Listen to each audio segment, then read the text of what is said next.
बुद्ध ने कहा तुम्हारी उम्र कितनी हो गई? उसने कहा मेरी उम्र 80 वर्ष हो गई। बोले क्या धन दौलत से तुम बचपन को ला सकते हो? धन दौलत से जवानी को ला सकते हो? धन दौलत से बुढ़ापे को रोक सकते हो? धन दौलत से मृत्यु को रोक सकते हो? अच्छे रास्ते पर चलो। बुद्ध का धर्म करुणा का धर्म है, बुद्ध का धर्म मैत्री का धर्म है, बुद्ध का धर्म सदाचार का धर्म है। भगवान बुद्ध का धर्म फिर है क्या? भगवान बुद्ध का धर्म में दो चीजें हैं, एक मन और एक बुद्धि। एक मन और एक बुद्धि। भगवान बुद्ध ने मन को बहुत बड़ा महत्व दिया है। और धम्मपद की पहली गाथा क्या है? मनो पुब्बा गमा धम्मा मनो सेठा मनोमया मन साचे पदुठेन भासतीव करोति वा ततो नंग दुख मना बेती चक्कं वा बहतो पदं। बुद्ध कहते हैं हे मनुष्य तेरे दुख का कारण तेरा मन है। हे मनुष्य तेरे दुख का कारण तेरे विचार हैं, तेरे दुख का कारण तेरे संस्कार हैं, तेरा दुख का कारण तेरा व्यवहार है, तेरा दुख का कारण तेरी कटवाणी है, तेरा दुख का कारण दूसरों को अपशब्द बोलना है, तेरा दुख का कारण तेरे व्यवहार में क्षमता न होना है। इसलिए बुद्ध ने कहा जब कोई आदमी बुरे मन से कोई कार्य करता है तो दुख उसके पीछे पीछे ऐसे हो लेता है जैसे गाड़ी के पहिए बैलों के पीछे पीछे। लेकिन अकेला मन कुछ नहीं कर सकता। जब तक हमारी इंद्रियां बाह्य वस्तुओं से आकर्षित न हो, बाह्य वस्तुओं के नजदीक न जाए। आंख देखने का काम करती है, कान सुनने का, शब्दों का काम करते हैं, जीभ चखने का काम करती है, नाक सुगंध और दुर्गंध को सूंघने का काम करती है, शरीर जो है सुख दुख की अनुभूति करता है। जब कोई आदमी आंख से देखता है ये बहुत अच्छी चीज है, बहुत बड़ा मकान है, बहुत बड़ी दुकान है, मेरे पास भी होना चाहिए, यदि उसके पास नहीं है तो मन में दुख प्रारंभ हो जाता है। प्रारंभ क्यों होता है? क्योंकि लोभ है। लोभ के कारण, मोह के कारण आदमी का दुख दो तरफ जाता है, एक वस्तु की तरफ, एक व्यक्ति की तरफ। वस्तु का मतलब है मेरे पास मकान छोटा है, टेलीविजन छोटा है, गाड़ी छोटी है, मेरा व्यवहार छोटा है, मेरे कपड़े अच्छे नहीं हैं, मेरे पास सोना चांदी नहीं है, मेरे पास अच्छा सोफा सेट नहीं है, ये वस्तु हो गई। और व्यक्ति, ये मेरा पुत्र है, ये मेरा बेटा है, ये मेरा नाती है, ये मेरी बहन है, ये मेरा भाई है। इसलिए बुद्ध ने कहा पुत्ता मत्ती धनमत्ती, पुत्ता मत्ती धनमत्ती इति बाल विहंजति अत्ताहि अत्तनो नत्ति कुतो पुतो कुतो धनं। मूर्ख आदमी ये सोचता है कि ये पुत्र मेरे हैं, ये धन मेरा है, ये मकान मेरा है, सोफा सेट मेरा है। अरे तुम्हारा शरीर भी अपना नहीं, कहां पुत्र और कहां धन। राजा प्रसेनजित भगवान बुद्ध के कभी कभी दर्शन करने के लिए जाता था, 1 साल 4 साल बाद, लेकिन वो काम काज में इतना व्यस्त रहता था, अपने राजपाट में, अपने राजपाट की सीमाओं को बढ़ाने में उसको नींद नहीं आती थी कि समुद्र के उस पार भी जीतूंगा, अभी और भी जीतूंगा, अभी 100 हाथी हुए 200 हो जाएं, 100 मेरे पास घोड़े हुए 200 हो जाएं, 100 कुंटल सोना है 500 कुंटल हो जाए, अभी 2 महल हैं 3 महल बन जाए। उसको नींद नहीं आती थी, अफीम खा के सोता था। उसकी पत्नी ने कहा यहां भगवान बुद्ध आए, तू वहां पर जा, तेरा मन शांत हो जाएगा। उसने कहा तू नहीं मानती है तो मैं चलता हूं। बुद्ध के पास एक मुकुट ले गया सोने का, ढेर सारे फूल ले गया, 2-4 कुंटल तोड़ के अपने बाग से बुद्ध के पास गया। बुद्ध से कहा, ओ भाग्य बुद्ध, आप आए हैं, आप शुद्धोधन के पुत्र हैं।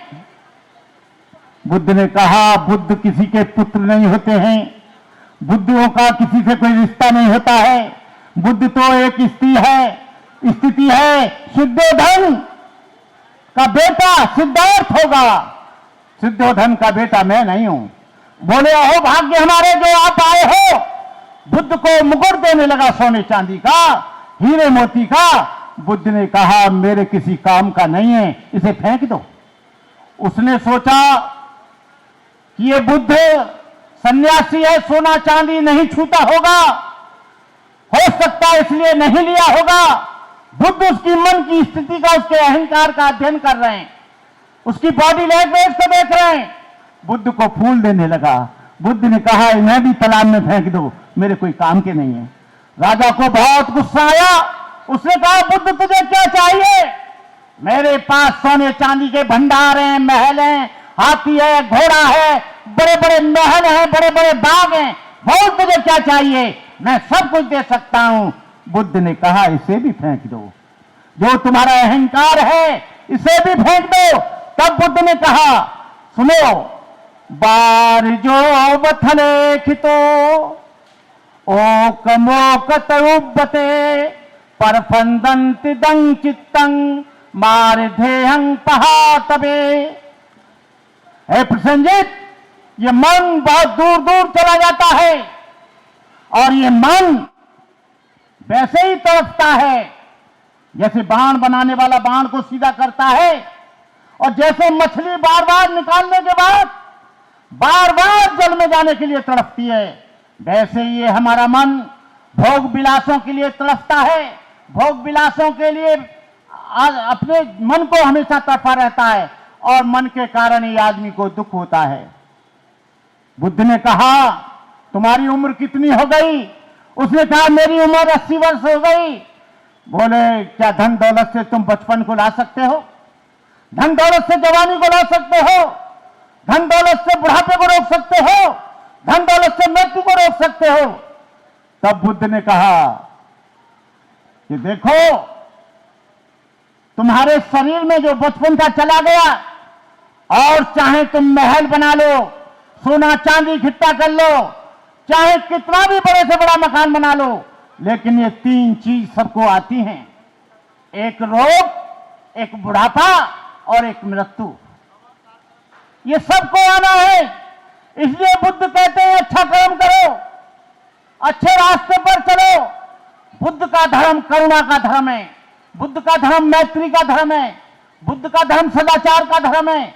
यदि बौद्ध धर्म में से शील निकाल दिया जाए तो बुद्ध धर्म 0 रह जाएगा, क्योंकि वहां भगवान, आत्मा, परमात्मा, गंडा, ताबीज कुछ नहीं है। बुद्ध धर्म में जितना का जितना है। डॉक्टर अंबेडकर से एक बार पूछा था पत्रकारों ने दीक्षा लेते हुए कि doctor Ambedkar, you tell me what is dharma? Doctor Ambedkar ने एक लाइन में कहा, to maintain purity of life is dharma. जीवन की पवित्रता बनाए रखना ही धर्म है। These are 3 forms of purity. ये 3 प्रकार की पवित्रता होती है, purity of mind, purity of speech, purity of body. मन और कर्म और वचन की शुद्धता जिसमें होती है, वो व्यक्ति धार्मिक होता है, जिसकी वाणी पर नियंत्रण होता है, जिसकी वाणी में संयम होता है, जिसकी वाणी में सदाचार होता है, जिसकी वाणी में करुणा होती है। क्योंकि बुद्ध कहते हैं कि अभी का विचार तुम्हारा संस्कार बनेगा, जो अभी का संस्कार है वो तुम्हारा व्यवहार बनेगा, और जो व्यवहार है वो तुम्हारा आचरण बनेगा, और जो आचरण है वो तुम्हारे चरित्र का निर्माण करेगा, और चरित्र जो है तुम्हारे जीवन की आधारशिला है, तुम्हारे जीवन की बुनियाद है। यदि मनुष्य के जीवन में चरित्र नहीं है, करेक्टर नहीं है, मॉरल नहीं है, काइंडनेस नहीं है, ब्रदरहुड नहीं है, फ्रेटर्निटी नहीं है, बंधुता नहीं है, समता नहीं है, करुणा नहीं है, भाईचारा नहीं है, और एक दूसरे के प्रति हमारे मन में दूसरों के प्रति स्नेह नहीं है, तो हम कभी धार्मिक नहीं हो सकते। लेकिन आज तो क्या हो रहा है, जितना बड़ा मकान आदमी उसकी तरफ जाएगा, झोपड़ी में रह रहा है, बहुत ईमानदार आदमी है, उस पर कार नहीं है, साइकिल पे चल रहा है, चोरी नहीं करता है, हत्या नहीं करता है, डकैती नहीं डालता है, झूठा नहीं बोलता है, लेकिन झोपड़ी वाले को छोड़कर वो महल वाले के यहां जाएगा, चाहे बौद्ध भिक्षु क्यों ना हो, बनते कहुना करी क्यों ना हो। मैं अपनी भी बता देता हूं, ये लोग जब तक इस बात को अच्छे और बुरे का फर्क नहीं जानेंगे, मैं देखता हूं कि उन महल वालों को और पैसे वालों को ज्यादा महत्व दिया जाता है, गरीब आदमी को जो ईमानदार है, और मैं इस बात को मानता हूं सबसे ज्यादा ईमानदार आदमी, सबसे ज्यादा मेहनती आदमी, सबसे ज्यादा कर्मठ आदमी, सबसे ज्यादा सदाचारी आदमी वो झोंपड़ी में रहने वाला, छोटे मकान में रहने वाला, 25 गज के मकान में रहने वाला, वो सबसे ज्यादा ईमानदार होता है। मैं कहना चाहता हूं बहनों और भाइयों, इस चीवरदान के उपलक्ष्य में,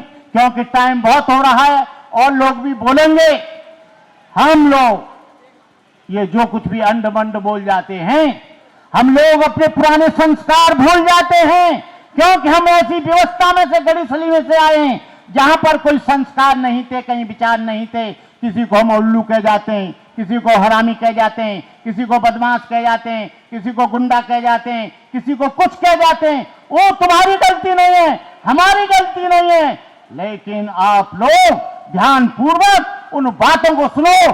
जो बात मैंने कही है, यदि वो तुम्हारी समझ में आ जाए तो उसे मान लेना, जो न समझ में आए वो मुझे वापस कर देना। अच्छा अच्छा तुम्हारा है, बुरा बुरा भंते करुणाकर का है। जय भीम, जय भारत, नमो बुद्धाय।